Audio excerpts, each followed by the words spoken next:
دا مرگ ور حقیقت دی دا مرگ به در باندې راشي به ډېرې چغې وي قرآن کې به راغلي د دې خلکو چغې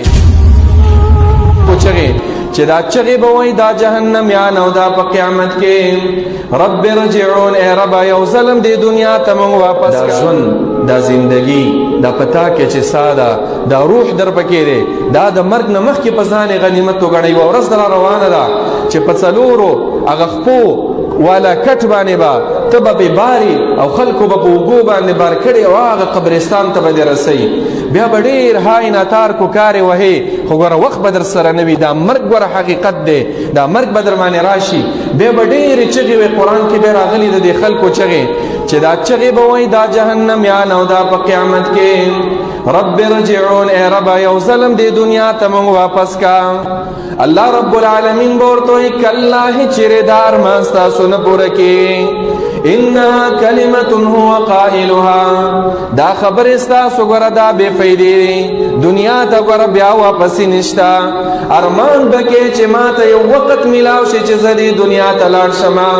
د یو سبحان الله ارمان بکوي د دوه رکعاتو ارمان بکوي خو بیا به موقع نه وي نبی علیہ السلام یو ځل په قبر تېرېدو نوې مړی ښخ شوی و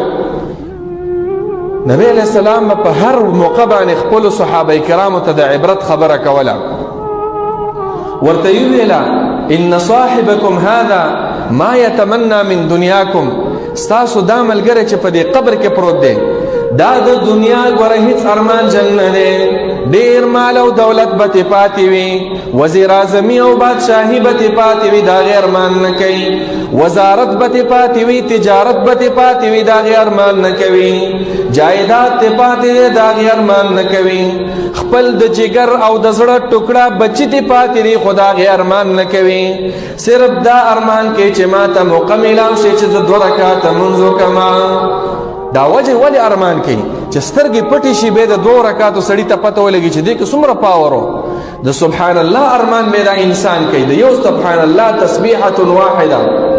نو ځکه نبی علیہ السلام فرمایي چې ګوره دا ژوند دا فضول مه ګڼه چې ته صرف د دې دنیا دپاره پیدا یي دا غنیمت وګڼه تا باندې مرګ را روان دی